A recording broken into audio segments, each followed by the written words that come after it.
My name is Jeff Chasteen. I'll be the moderator for this session, and I don't know the exact title of what it is, but I think it's augmented reality versus virtual reality. Whose kung fu is better?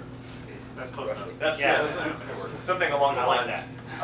And we talked about it before and talked about what we wanted to present, how we wanted to present it, and we felt it would be a little bit better to have it more on the discussion format. If you've seen panels before, then you know that it's an open question. Anything that's related to what we're talking about, if you have a question about it, feel free to raise your hand and ask any of our panelists some of these questions that you have. So I think what we'll do is we'll just start by everyone introducing themselves, and then we'll kick it off from there. So, hi, I'm Timothy Johnson. I am a former Atlanta resident. I had a studio here for several years called No You Shut Up Games. Last year I sold most of it off. What we did there was some original IP, some AR games, but we mostly did like Cartoon Network, Adventure Time games, Nickelodeon, Disney, stuff like that. Last year I sold it and moved out to Berkeley, California, where I am now, for a company called, it's a startup called Entertainment, founded by Will Wright, the guy who did SimCity and The Sims, and the former CEO of EA, John Riccatello. The two of them, Shanghai, I don't know why they're there. My name is Bobby Blackwolf. I'm actually not a developer for these, but I'm a media. I do a podcast, and I run a video game or a geek culture network of podcasts and internet radio. I heavily covered the Oculus Rift last year. I was one of the first journalists to cover the Oculus Rift, so I've kind of been on the virtual side since its infancy and its rebirth last year, and I've been covering the Dev Kit 1 and the Dev Kit 2. So I've kind of seen a lot of other people's designs, and I've seen what works and what doesn't work. So that's kind of what I bring here. And my name is Scott McCutcheon. I'm the founder of Sovereign Studios and the webmaster here at the Georgia Game Developers Association. For the last almost 2 years, I've spent experimenting with alternate perspectives in virtual reality and using the Oculus Rift mostly. And a lot of what's come out of that is a virtual reality shmup, a shoot 'em up, little space shooter that I built that I call In This Reach. It's okay. I saw the video. It is cool, right? And I'm just trying to work with alternate perspectives and try and make games as diverse as possible, continuing with the future of the medium.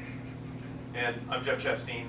I did my PhD in augmented reality, and that was, I guess I graduated in 2007, and one of my first projects, I guess, was in 1999, 2000 era.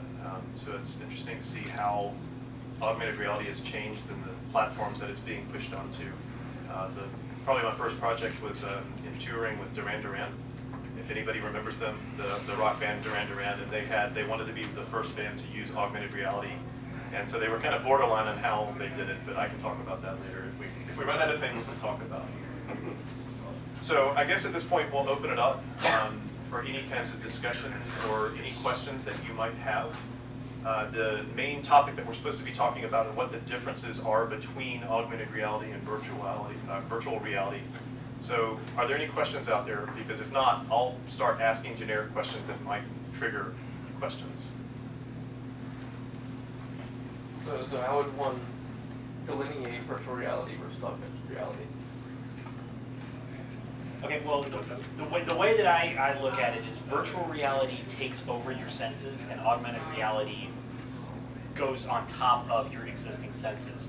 Now, the question I also want to ask is, what do we consider augmented reality?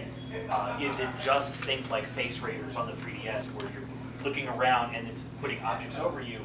Or do you also consider something like Ingress augmented reality because it takes your GPS data, and even though it's not putting anything over your eyes or anything, but it's still using your location data to close portals, and you have to be close to stuff. So I think that would be kind of the big difference, is augmented supplants your existing senses where virtual takes over your senses. I completely agree with that. Most of the time when we think about augmented reality, we're thinking of some kind of visualization that you will see, some kind of marquee or billboard being projected on mapped to 3D plane. But it could be something as simple as just having a vibration in your phone or your watch as you're near something. A good one would be if you're in an industrial scene where you're getting closer and closer to high voltage things that are going to kill you, to have something in your work glove that would vibrate. You're like, oh, if I move my head beyond this point, I will die. So, the sensory you know, adding to your senses where, yeah, with VR you were then immersed. You're probably not going to be walking around if you're using VR either. That would be cool. They're trying it though. Yeah, I think that's going to become something that they're really going to work on, where they will untether you from the computer. You know, at some point you'll be able to really kind of move around and really expand the world that you're in. You know, and Valve already does something like that with what they call their VR room, right? Where it's basically just like a series of cameras all over the room that watches somebody, you know, freak out or do whatever they're doing in the room. You know, just to give you more space to really allow you to expand. Oculus did that too at the Oculus Connect conference. They had the Crescent Bay prototype, which is like it's the first iteration of what between the Dev Kit 2 and either a third Dev Kit or the consumer version, and it was in a 5x5 grid, and you could walk around in that 5 foot by 5 foot area and look around and things. Yeah, and I mean something else they've been doing a lot is with the treadmill, right? So like they put you in this little, I don't know, it's like a stand, I guess, and you can kind of run around and on the treadmill like you're in place really, but it allows you to really just kind of expand in that virtual world, you know, while in place. You know, and that could be a technology that they can bring into your living room at that point.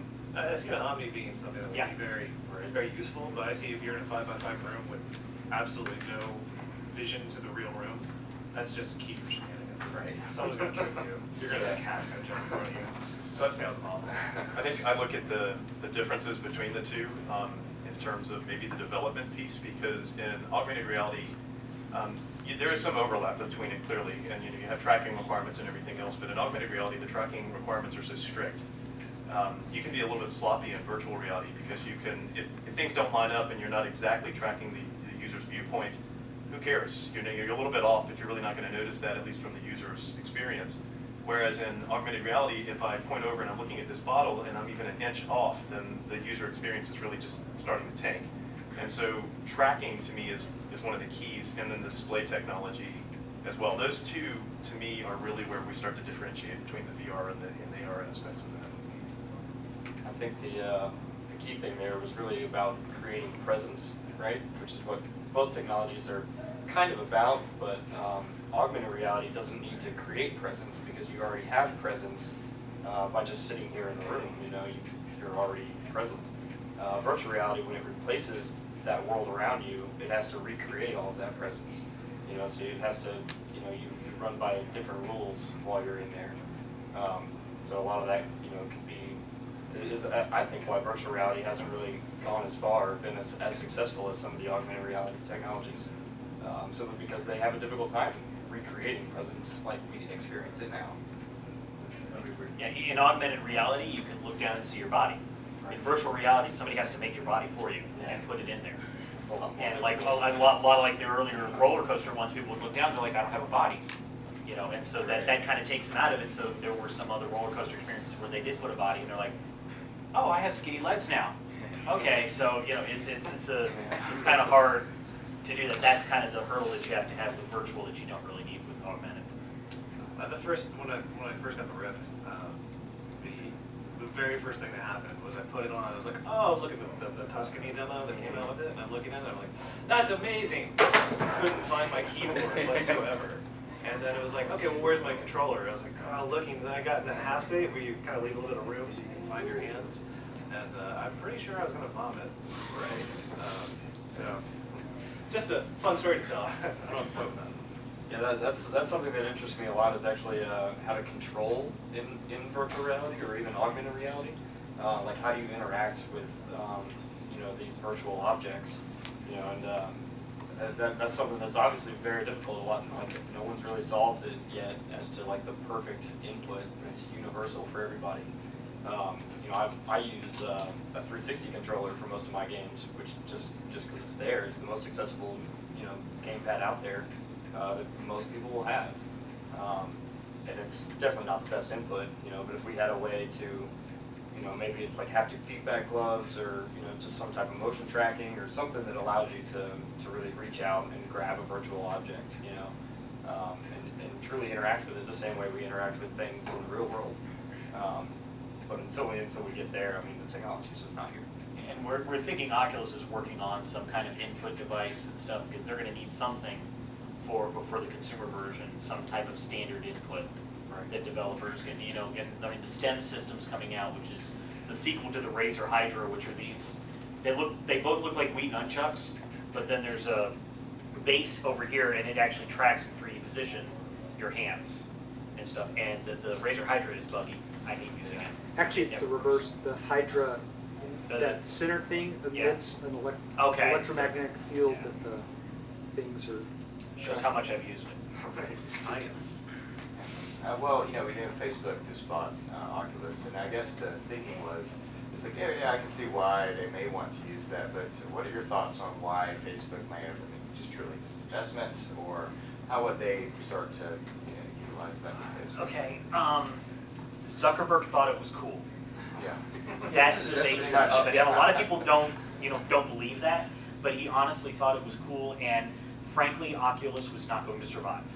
Sony had just launched the talked about the Morpheus, showed the Morpheus. There was no way Oculus could compete with Sony's worldwide distribution manufacturing network. Oculus was going to be gone next year, and Facebook coming in, they've done a lot of good things that a lot of people gloss over. So I honestly think Zuckerberg just thought it was cool and thought, he used Facebook's money to invest in it and take the risk. I do think Facebook eventually would love to recreate the Ready Player One metaverse, Snow Crash metaverse, and using Facebook's technology. But I think in the short term, they just want to get this in people's homes, and they saw that Oculus was on the right path, except they didn't have the money to do it. And now they have the money to do it, and so they'll piggyback in a couple of years to release Facebook for Oculus. And I think that's where they're going to try to get their return on their investment, but they're not looking at getting a return on their investment in the short term. So we're supposed to be repeating questions. The question was, why did Facebook buy Oculus? Yes. So, we're supposed to be repeating questions. Becky, go ahead. I was done, Oh. unless you had something to add. Solid assessment. So the Oculus office is actually very close to where I work, and so when it happened, I walked over there, and then I actually just went, because I was very unhappy when I heard. I'm sure that was a mixed bag. I was kind of unhappy. So I went over there and then had lunch with a couple of the guys, and some of them were, they were all like, no, it's going to be good. We have the money now. There was a lot of theories that they were throwing out. These are all lower level guys that weren't part of the conversation, but the talk in the valley is that Facebook is, if you look at what Facebook's been doing, they've been losing traction in lots of places over the past 18 months. And Facebook gaming was huge, and now Facebook gaming is really down. So it's one of those things where I kind of applaud them for trying to be forward thinking. They're like, well, maybe VR, especially the Rift got so popular so quick, that they were just trying to, be some forward thinking and like, okay, well maybe if it does go, we can be part of it. Or, if it doesn't, then we have the backup plan that you just said, which is to, just leverage it. Right, and Facebook, I think, just realized they can't just be Facebook.com. They don't want to be a one-trick pony, because what if Facebook.com, what if Elo finally destroys Facebook or whatever? They want to have something else. And so it's not necessarily that they're trying to make it where you have to click like to, use the next Rift experience. I don't think that's the case. I think it was more just allowing them, to gain the funding to be able to do the things that they need to do to bring it to a mass market.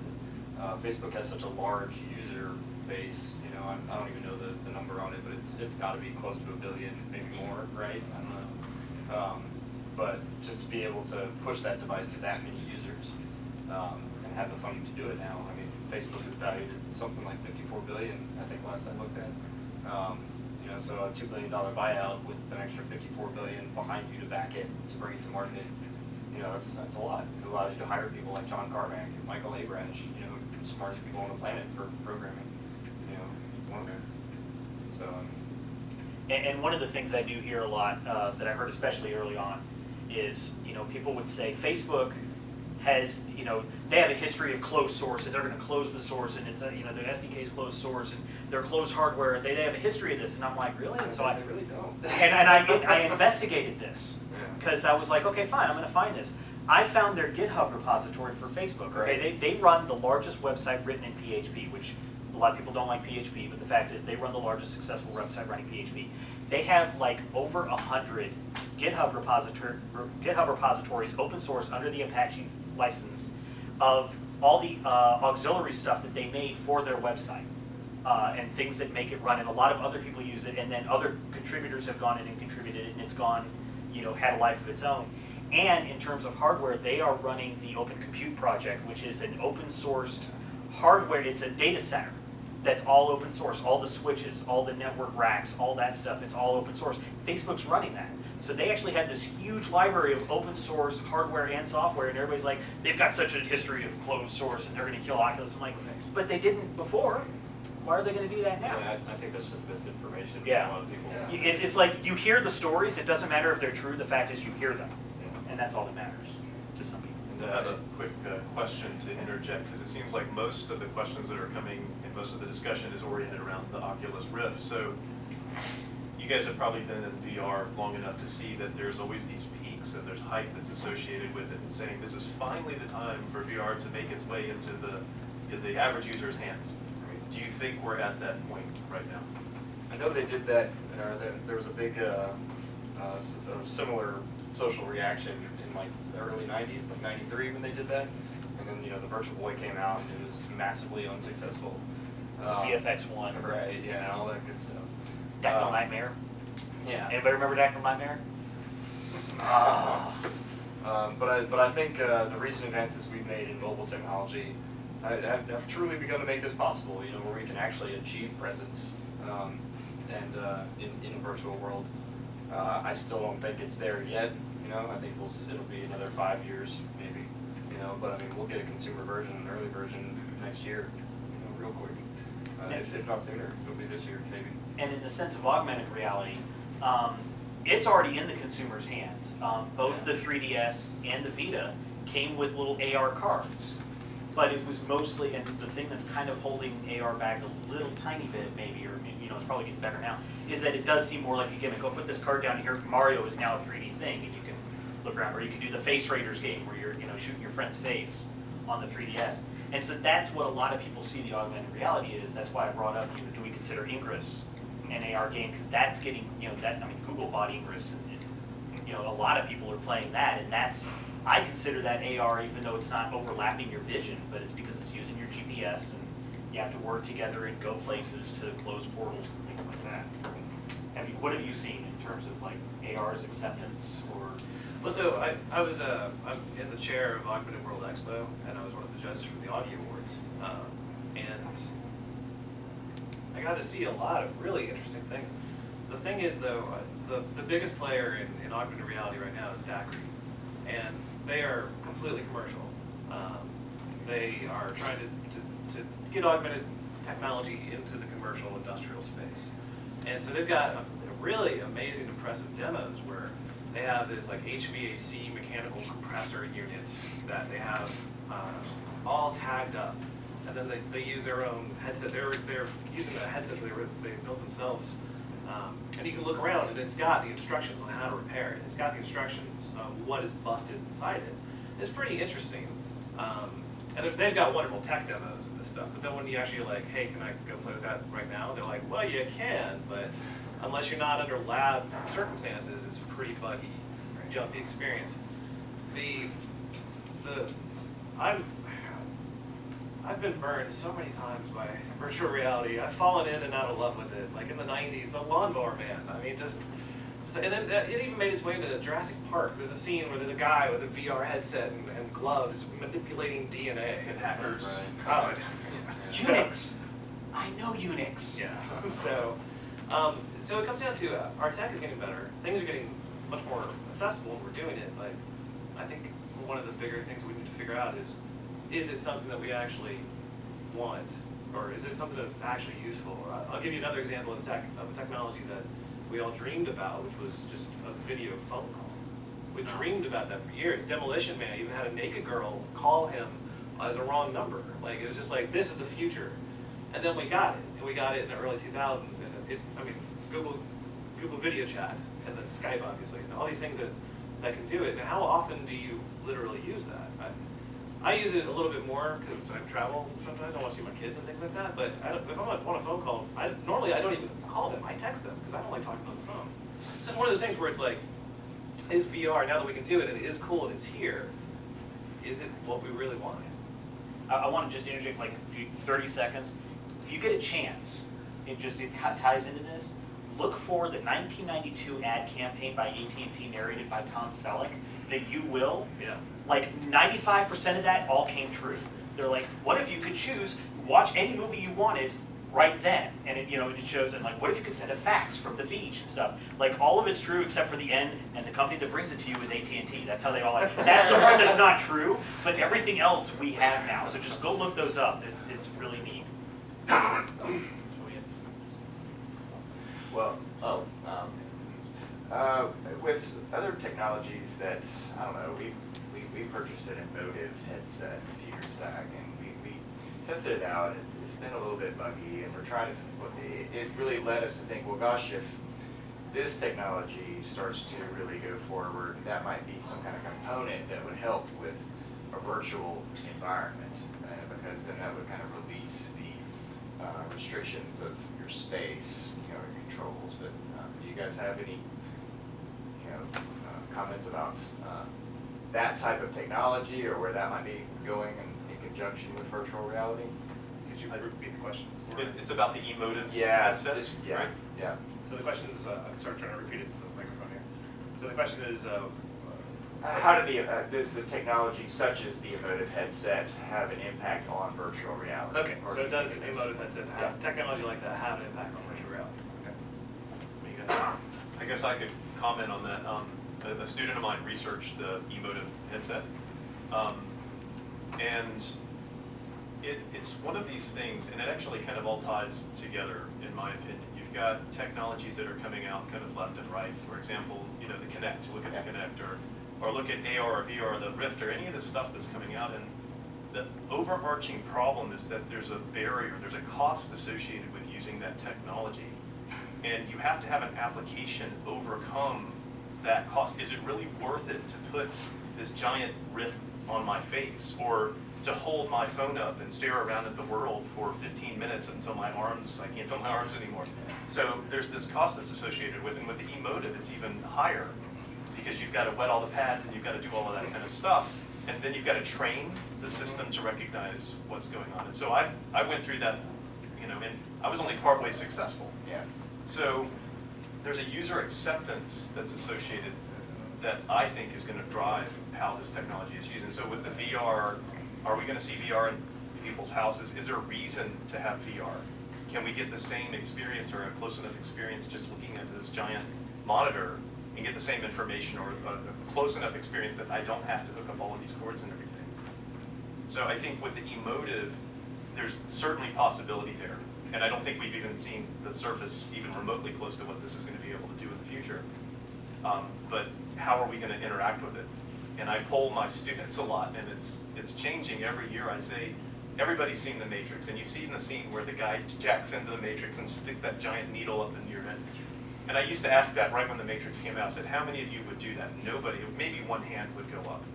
And it was this joke, haha. And then as time has gone on, more and more generational folks have said, yes, I would actually be willing to do this. And then I make the joke, well, what if it's running Windows, and haha. Same kind of thing. But, there's a user training bit to it as well, because I think we'll see that the later generations are more willing to do things that we, being the older generation, aren't willing to do. If I could say one really neat thing I saw at Augmented World Expo that I immediately cut the kid a check. I was like, I want in. It's a new use for VR, because like all the VR I see is it's you're in a world and there you are. But what he had done was he has a lazy eye, and so it is, yeah. And so he has a lazy eye, and he's never seen anything in 3D. I mean, the real world, yes, but not like movies. Like, that's never worked on him because of his vision. So he ended up, there was a TED Talk on how you can fix this, or maybe fix it. There was some research done. So he got a Rift, and the trick is that you're looking at a cube that's spinning, and when you have a vision issue, you usually have one eye that's dominant, the other one just kind of doesn't do much. So he would dim, just that side would dim to make the weaker eye have to take over and kick in. And he wrote it in like 35 minutes, because it's just a spinning cube in Unity.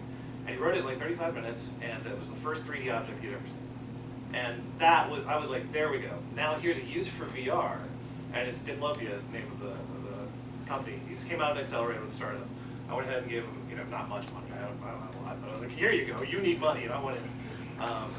And that's like the first time I saw VR being like really a good use case, other than like, now I'm in France or Tuscany. Like I can get that same I'm in France or Tuscany in other ways. Yeah, see, and the reason I knew about it is because he and I have talked a lot, because I know he has strabismus. I don't have strabismus, but I am stereo blind. Okay. And the Rift was one of the first times I saw 3D. One of my first 3D experiences of actually seeing something in 3D was, okay, so if you go in if you've ever been in the Tuscany demo, you go in the house, and you go up the stairs, and there's 2 candles right to the right of a window. It's the first 3D object I've ever seen. Right on, man. Was that. And it's because I had lazy eye surgery when I was like 18 months old, and so, but I don't see in 3D. Like right now, I'm not looking in 3D. I can see images in the 3DS. That's the only synthetic 3D I can see if it's really, the parallax is strong. But Tuscany was one of the first times I actually saw something. And I just stared at those candles for like 10 minutes. And I'm like, wow. And like other people go up to those candles, same candles, and stare at them too. And I'm like, so it must be really pronounced. They're like, no, that's just exactly what it looks like in real life. I'm like, that's how you see the world all the time. So I've kind of been excited about, maybe the marriage of augmented and virtual reality was, if they get the latency down, put stereoscopic cameras on the front of the Rift, and that would be corrective lenses for people like me. Diplopia, unfortunately, doesn't treat my condition, so it doesn't do anything for me. Because I was one of the very first alpha testers, because I wrote an article about it, my experience, and it got on Reddit and on all these sites and stuff, so he reached out to me. And so I was a backer early on, and I was in the alpha, and I'm like, yeah, unfortunately, my eye condition this isn't for, but I definitely back it, and hopefully it'll help other people. I'm curious about about successful applications of the Oculus or augmented reality, but I wanted to mention that I used to work at Giant Studios, and they did the Avatar movie, so I think that's probably a very good case for augmented reality, holding a monitor that is actually a camera, and it's being tracked by the motion capture system, so they would have a whole row of people basically creating graphics that, as James Cameron looked at the screen at the people over there, he would see the previous set. And after Avatar, other studios started building motion capture camera labs, so it's pretty common in movies now to have the layout artists go in and record the camera motion that they use in the movies. Yeah, I've seen that. A lot. So what, your question, I guess. So my question, yeah. I've done a little bit of Oculus development, but I haven't actually heard any successful games, or, I mean, the Tuscany demo is like the only demo I've actually seen that doesn't make you sick. Okay, so you're asking, the question is, are there any successful VR games that Right. exist? Not yet, because the Oculus isn't out. Yeah, I don't think the market's large enough to actually be able to make any commercially successful software for the Oculus. And AAA studios were staying away. Right. It wasn't until Zuckerberg decided it was cool and threw $2 billion at it that people were like, okay, I mean, other than CCP was like, I think, one of the largest studios. The only AAA. I think they were the only AAA that was even touching the Rift, and now more people are like, okay, now it's going to survive. And then Sony coming in with Morpheus, that's getting other people, because Sony will, put a lot of muscle behind it as well. But you still won't see a lot of AAAs in it even today, simply because the market's not there. It's not a consumer device. You can't just go to the store and buy one. I think they've shipped 150,000 some odd dev kits. Total. That's between total. 1 and 2. Yeah. So I mean, at a max, that's 150,000 people that could play your game. But I mean, they have demos on their website. There's a lot. There's Have a you seen ton. any demos better than Tuscany? Oh yeah. Oh yeah, I've had a lot of fun. Yeah. One's called Endless Reach. That one's really good. Some of my favorites are Elite Dangerous, is like a space combat, like flight sim kind of thing, which is really awesome. And then some of the roller coaster demos are great. I really like Justin Moravitz. He does a lot of really good work. That's I think Proton Proton Pulse, Pulse and, Vanguard V. Vanguard V. He actually he actually did a really interesting input method Right. for Vanguard V, which he released. Which Vanguard V, it's like it used to be called Vanguard Valkyrie, and CCP didn't like that. He's like, why did CCP not like this? And I'm like, your first level, you're flying through space, Yeah. but it's like Panzer Dragoon. So it's an on-rail shooter like Panzer Dragoon, where you're aiming at things with your head, but it's through 3D. You're technically like you're watching through the eyes of somebody that's behind you, and it's kind of like Rez is a game it's also like where you aim at a lot of things and then it fires all the missiles at once. But to start the game, because you're doing everything with your head, and Proton Pulses break out with your head, and you're doing everything with your head, so you don't need a keyboard or a controller or anything to do that, but you still need to start the game. And so his bright idea was, okay, so like pretend this is the rift. He's like, okay, tap the side of your rift. Boom. And he registers the tap, and that counts as a button. And so you don't actually have to have a controller, keyboard, or anything. You just tap the side of the rift. And I was like, that's awesome. It's a lot better than, okay, for the menu, you just look at it for like 5 seconds, wait for the circle to go around, and then it selects it. Now you just look at it and tap the side. It sounds like something you made up on accident. Where you Probably. tapped it, it did something, it's like, oh crap, wait. That's Yeah. I can capture that. And then just a quick comment to kind of finish that out. In augmented reality, you have things like layer. Nearest Tube was another popular one that would show you where the closest subway station was. So there have been limited success applications in augmented reality. My favorite is Word Lens for augmented Oh, yeah, reality. yeah, Have you guys used? Yeah. Yeah, you just like hold up the thing and it's like, oh, it translates it for me. Sweet. Yeah, it's a really cool one. So, did you have a bunch of questions? So I was curious about presence with. So we've talked about you look down and the roller coaster sim before there were no legs. Then I've got skinny legs, though it's still working for me. Not me. Yeah. What about games where you would take the virtual reality, where you would take the role of a non-human bipedal? And I was running through my head, Alien. What if you took the role of Alien? And when you looked down, you saw backward legs running and the arms. Is there a mental disconnect with that type of presence? So the question is, if you're creating a presence that won't match like the person on purpose because it's alien or something else, Is there a mental disconnect? is there a mental disconnect? I mean, I think there has to be, at some point, like, because you know what you are, right? You're going to look down, you expect to see your human body. If you look down and see some type of alien body, something you're not used to seeing, how do you make yourself believe that? That's at that point completely up to the user, as far as I know. Like, they have to believe it themselves. Yeah. Because we can't simulate that. We can't make you believe you're something else. It's Yeah, just not how it if the user can suspend disbelief, then it'll be just fine. Right. But that's all on the user. There's nothing you can do but present it and hope that they suspend the disbelief and achieve that. I would say that's a game design issue, right? Because in any game, you have to, within the first level, you have to get buy-in from your player and get them to believe that the world you've created is something that they want to even be part of. And the classic games do it best, where it's like the very first level, like Super Mario Brothers. Like everything you ever do in that game, you have to do in that first level. It trains you, and then you get buy-in. You know the bricks are breakable and things like that. So for that, I think that's going to be like a game design thing, to where you're going to have to do some kind of introduction to get buy-in from the player. They're going to look down and see spooky ghost feet, or Yeah, Godzilla that's toes. something I've struggled with a lot designing in this Reach, was simply because I made a shoot 'em up, right, for people who like space shooters, like Gradius and R-Type, and it's really hard. So like for me, I think it's easy. I just go through and pull stuff up. But like when I play test it with people, it takes them forever. They die like 100 times before they get anywhere, and it's just like, I end up having to sit down and explain to them how to play, and a lot of that is just because I put these mechanics with the Rift where you have to kind of like lock on target by looking at something, and some of it just is not really intuitive, and that's something I really like about Justin Moravitz's work, where he just uses the Rift to do all of the mechanics. So looking around is already really intuitive. You already know how to look around, so you can just look at something. So yeah, trying to make it more intuitive for everybody to get into it really easily, you know.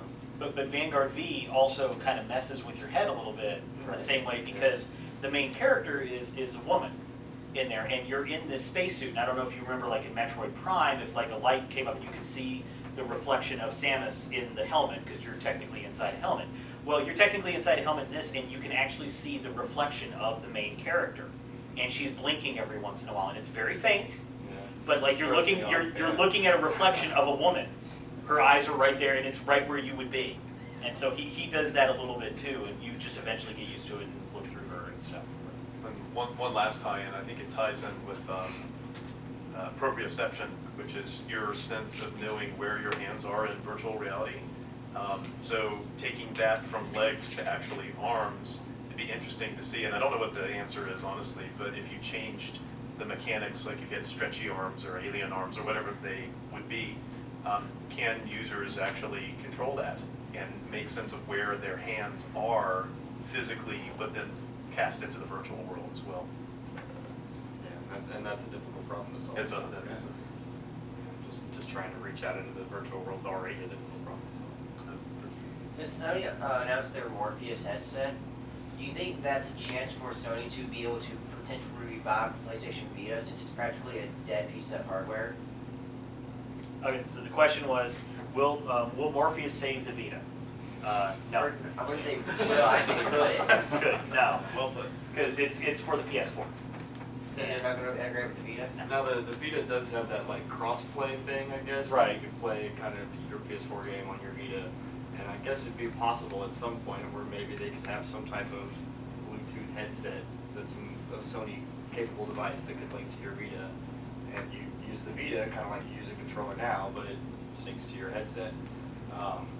And that's something maybe like your VR, which is like for a mobile device, but in that case it'd be for your PlayStation Vita. Yeah, no, the way that the Morpheus, the current Morpheus, the way it works is that it hooks, it's actually a breakout box that has its own CPU and GPU in it that hooks into the PS4. And so that's what drives everything, because I was fortunate enough to be able to try one. And then that's what feeds into the headset. So I don't see it integrating, in its current, or in the form that it was in June, I don't see that integrating with the Vita at all. There's no reason to use a Vita with it.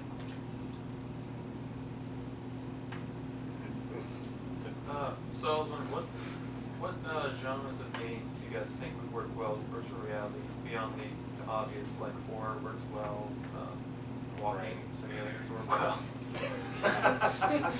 I know horror is the big one right now. The question was, What types of games what genres work well? Yeah, horror is the big one right now because the jump scares are really easy in virtual reality, right? So something I've been experimenting with is trying to find other ways to bring different genres of gaming into virtual reality. You know, because gaming already encompasses a lot of different perspectives. You know, we have like isometric dungeon crawlers and 3D platformers and 2D side scrollers and all these different types of games and all these different mechanics that are made possible by those perspectives. And I believe to keep gaming as diverse as it is today, going forward into the future using this technology, you know, we're going to have to solve that perspective problem and bring those things into virtual reality. So right now, I feel that the best demos are still the first person ones. They're the ones that are most likely to create presence. You know, but to solve, you know, bring in other games, I think it's totally possible to make something like a vertical shooter, which I've already done in this reach. I think it'd be possible to make, you know, a real-time strategy game that you look top-down, a dungeon crawler like Diablo, you know, same thing. Absolutely, I think you can build probably anything you want to at that rate, and it'll be capable for just about every game you can possibly imagine. I'm not gonna lie. I think virtual reality is not that interesting. Augmented reality is where that's my horse in this race. Like, which kung fu is better? I'm gonna go with augmented reality. Honestly, virtual reality has got this gigantically huge, beautiful first impression, and then after that, you find out that she's got no personality. Like, that's why we're struggling with all these things. You're trying to solve so many problems because you've created an absolute new reality. So now you have to create absolutely everything in that environment. That's why we don't have a colony on the moon. Because to live on the moon, everything you need to live, you have to take with you. It's really hard to do that. It's also why we don't, well, as far as I know, we don't have a colony on the moon. But, Maybe not seen Iron Sky. Nazis are already That's there. the next talk. so for me, one, I'm an engineer, so that's German or Latin for lazy, I'm not sure which. So I'd rather add to a reality where everything is already here for me and I can play with things.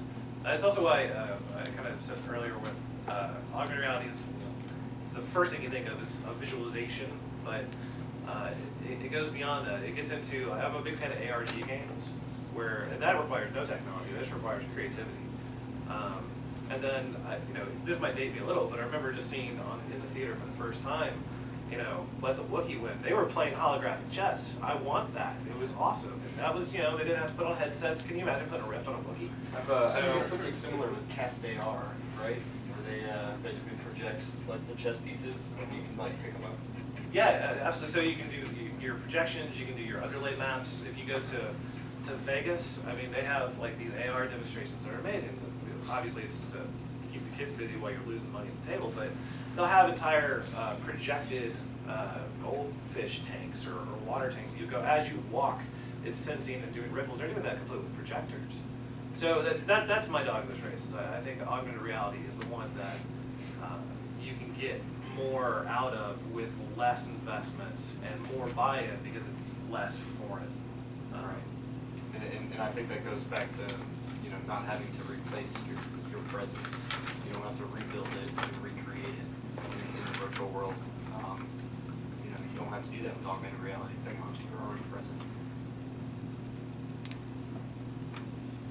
Given the history of VR, how do we go forward and create the market so that we can see the games or the products that could be big successes to get like AAA's involved? Money. The question is how do we get to the point where Yeah, like how do you make people want to invest into it? yeah, so the question is how do you make people want to invest in it? Unfortunately, you gotta spend money to make money, and so just one of these needs to make it out onto the consumer market, and actually have compelling software to go with it immediately when it comes out. Like I consider the Oculus Rift, I'm going to consider that the same way I consider any console launch. What's the titles that are going to be on launch day? What's going to make people want to go down and buy a $200 or $300 headset? And you just need somebody needs to make that first leap and get it out there for people to buy, not just for people to come to a conference or to Vegas to test. And you just need to make that leap, and then hopefully the word of mouth will spread from there. Yeah, something's going to have to catch fire first. Someone's going to have to strike gold. I mean, that's just where real money will only follow where they think money will be. So some indie's going to have to go out and do something. And that's why a VR indie success is going to be so hard, is because the adoption rate. First of all, right now you can't really buy a headset yet unless you want to get a dev kit. And when they do arrive, I kind of have some hope that Sony's going to do it because they're already invested so much. But then again, they also put a whole bunch of money into the PS1's little camera that's on top of the TV. Remember that thing? Yeah, iToy. The iToy. So they put a lot of money and time in that. And that was when people were like, oh, we're going to have video calls and crazy stuff. So, Tom Selleck was sitting there saying, "You will." yeah. I want to see the ones on the cutting room floor that they've never published. I know. But so that would be that would be required. You need a large install base of headsets that already exist, and then you need some small team, some indie probably, to go out and make just that killer app that strikes gold to get AAAs and everyone else to really treat it as more than just a gimmick. Yeah, and right now, like I had a friend who was, he was big into virtual reality. Like he has a VFX1 still, the old and ran in MS-DOS back in the '90s. It only ran Descent, I think, was the only game it worked with. So they gave me these. Yeah, exactly. So yeah, and he was asking me, he's like, so is there any game that is like, or any demo that's on the Rift that can't be played on, like could not be done on a monitor? And unfortunately, the answer to that is no. There is not a single game that I can think of that's currently made by the indie space that I've seen that can't be done on a normal monitor. There is no, other than the cool factor of, now it's all around me, there's nothing out there yet that says you can only play this or only have this experience in VR. It forces you. I watched Iron Man 2 nights ago, And there's a reason that I'm telling this story. It's not just to go off on that tangent. Good, okay. But there's a scene where his father is going through rehearsing this is the future and everything else, and then he tells his son, hey, this is for you. I'm limited by the technology that I have in my time. I can't do the things that I want to do. And so all of this discussion has been, there is no killer app in AR right now. There's nothing that you must have that forces you to use AR or to put on a Rift or any of these other kinds of things. And so I think right now we're at a point where it's still in its infancy. We don't have the correct display. We don't have the correct tracking. We don't have the correct interaction techniques. And so when those things come out, I think what's going to happen is we're going to see a shift. As soon as technology comes out that supports the way that we're supposed to interact, not by putting on all this extra gadget and everything, but as soon as that comes out, then you're going to start to see, oh, okay, I can put on contacts. I know that there's some researchers that are working on contacts that are displays. And so those are the kinds of things that I think are going to allow people to walk down the street, have natural interaction, see the kind of information that they want to see, and still be able to do their daily tasks. It's interesting the point you made about there's nothing on a Rift that you can't do on a monitor. So I had a pretty big breakout game for AR. I say breakout, it was like 500,000 downloads for the free version, like 20 downloads for the paid version. But it's called Zombie Room AR. I'm pretty sure it's still out there. But the point of the game was basically a platformer. You print out a whole sheet of paper as a target image. It's on Android, and using the Qualcomm, it was called QCar back then. Now it's Vuforia, is the name of their library. So using that, this is when it was in its early beta. It was a little platformer where you had to basically trick zombies to go over traps and then trigger traps and other stuff. That was a fun little game, and it was neat. It was a different use of AR at that time because a lot of people weren't doing, no one was really doing that yet. And I got some acclaim. I got written up in Kotaku. And it really took off in Japan. And in the Japanese Kotaku, they were like, this is great, this is amazing, but why is it AR? Why can't you just make this game normal? And I was like, you jerks, they can't win. Because it needed to be done. Yeah, I was like, it's because I'm a huge fan of AR, but that was the thing. It was this double-edged sword where it was like, well, why do it in AR when you could do it in a non-AR environment? So, it's just, but then again, it's the internet, so, because internet. Well, I wanted to ask about the other industries that may use this. I mean, certainly Department of Defense or even health fields, but certainly mental health facilities, areas which where I work with my students on service projects that we try to work with people who have disabilities, mental disabilities. But could you talk to how some of this technology may be hitting that type of industry? I mean, this isn't commercial, but it still serves a purpose. But So the question is, how can this technology help in is it mostly Medical healthcare, medical fields, yeah. industries? So one industry that I know that a lot of people are excited about is actually, because I used to work, I am a programmer in my day job, I don't work in games or anything, but I used to work in the real estate industry on websites, and builders being able to create the 3D model of the home and then go in the Rift and walk around and see that they messed up the calculations on this beam before they build the home.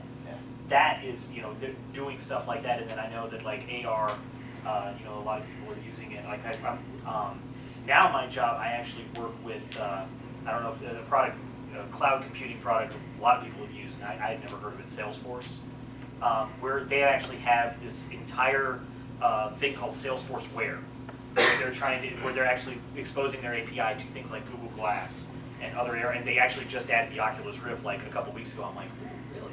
Sweet. There are companies out there that are trying to do, put it into the sales space where maybe, they could have a 3D model of something and you could see it on the shelf and see what it would look like on the shelf and then send that back to your marketing department or something like that. So that's a VR and an AR example that I've seen that other people are excited about. I've seen 3 really cool uses outside of the gaming industry for virtual reality. I don't know so much about augmented reality, but I'm sure they're using similar solutions for these. The first one was exactly what he was just talking about. I have a buddy that works at a company called Anasteel that's right here in Atlanta, and they make rebar, basically. But they have the contract to do the new Atlanta Falcons Stadium.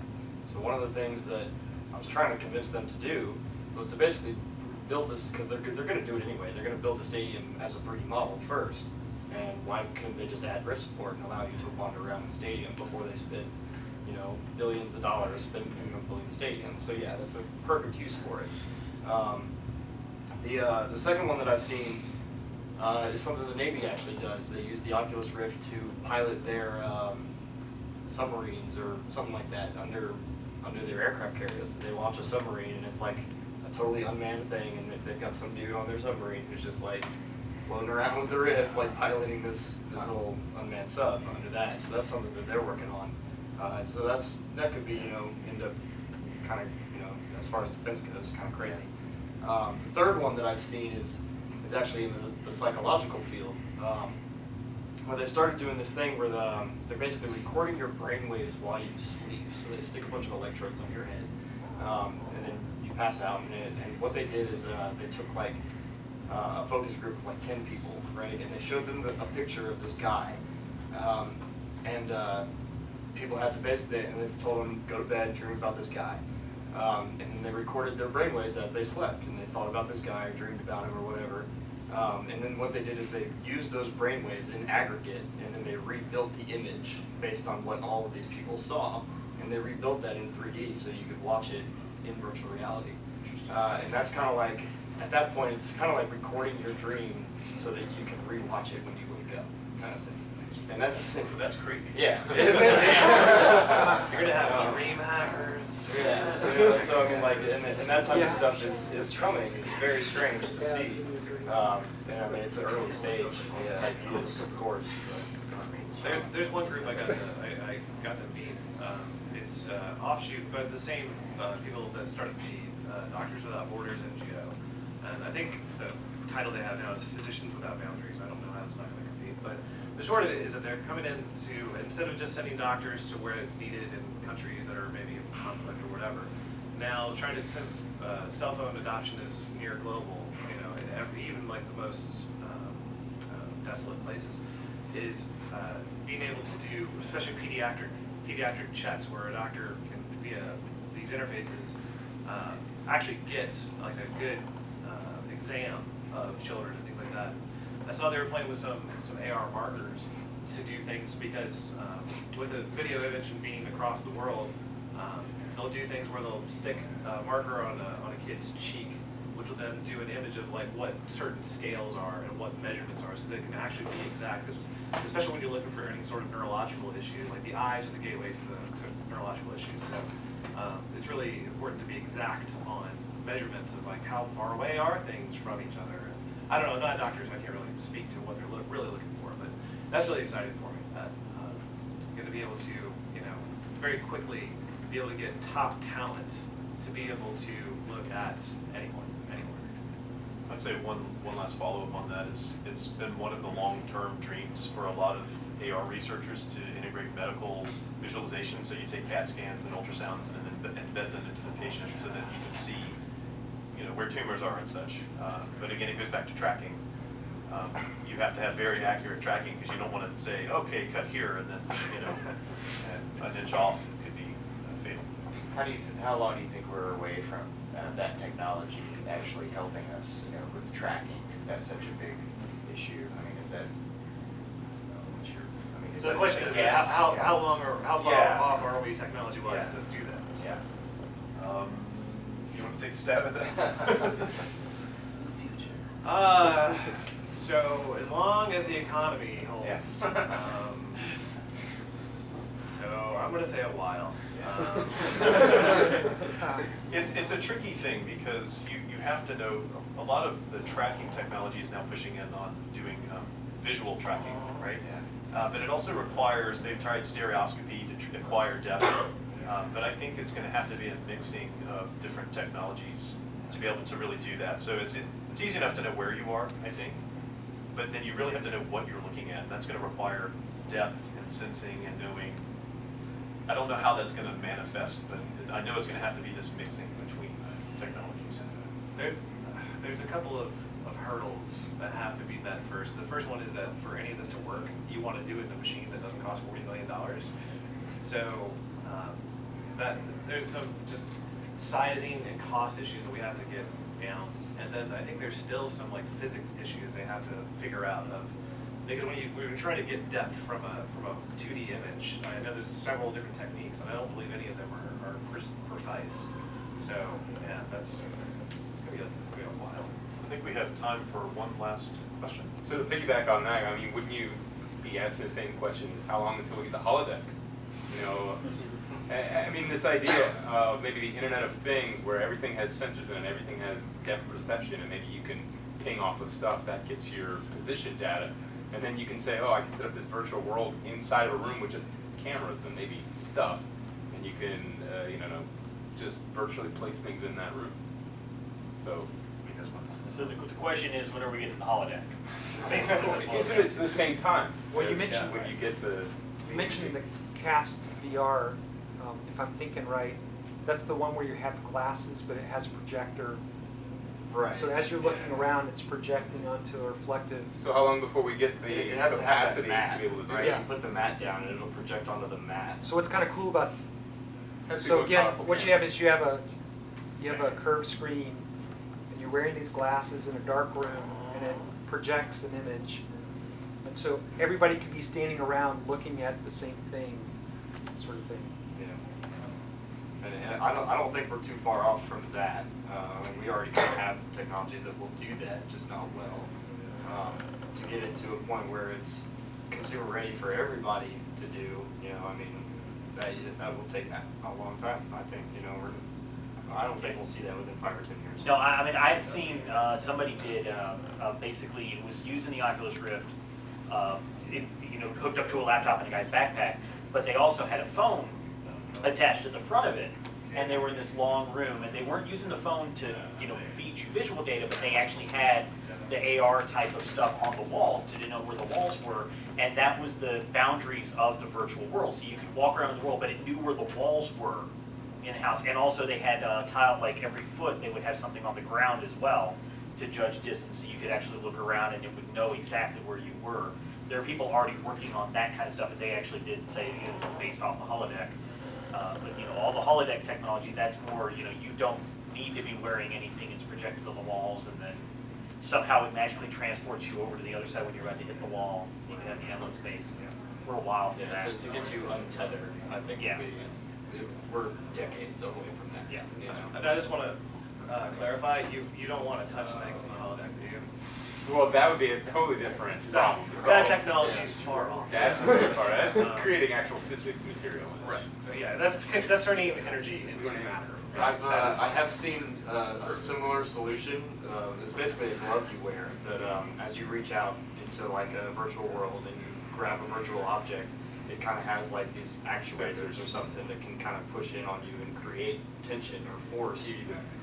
And it's not really like force feedback like in your joystick or something like that, but they've been able to simulate the feel of like silk and like cloth, so like you can grab it and it feels like you're grabbing a curtain or something like that. Until we get a lot of stuff like that, there's just no way for us to interact with the world. Now, wasn't there was a thing, I think it's called the Novin Falcon. It was big like 10 years ago or something, but it's actually like it's a little ball that you hold on to, but you can also move around in 3D space. And so like if you actually touch like a ball that has ridges on it in the virtual world, you can feel the ridges. And I think all it's used for now is so you can shake Hatsune Miiko's hand. I think that's the only thing anybody uses it for. But it was like 10 years ago, I remember seeing it at like GDC. Yeah, they have a lot of haptic. Yeah. I want to say it's called the Phantom. I can't remember the name of the technology, but one other strange kind of thing, at least I thought it was a little bit bizarre, is there's a Japanese researcher who's working on virtual food. So, and I think you actually put a device in your mouth and you can chew. So, it depends on how extreme you want to get. Yeah. But for I think Well, one of the virtual parts of your food have question- no calories. That's true. That's true. I think one of your parts of your question was, are those two technologies going to arrive around the same time? I think what you're talking about with the holodeck, as long as we don't touch it, is probably going to happen a lot sooner because the precision doesn't need to be there. You can be off and no one will die. You can be off and you won't diagnose someone with, Isn't it more likely to show up as augmented reality though, rather than virtual reality? I'm sorry, I didn't get the question. Wouldn't it be more likely to show up first as augmented reality versus the virtual reality side? Would it show up as augmented before virtual? Possibly. I don't think that they're the same branch, though. I think it's actually two separate development paths. And I see a future in AR forever. I think VR will always be around. I think AR is going to continue to climb because it's just an easier task. VR, on the other hand, is going to require some killer apps. It's going to require just a mentality adoption. Well, I think we've run out of time. Thank you to our panelists. Yeah.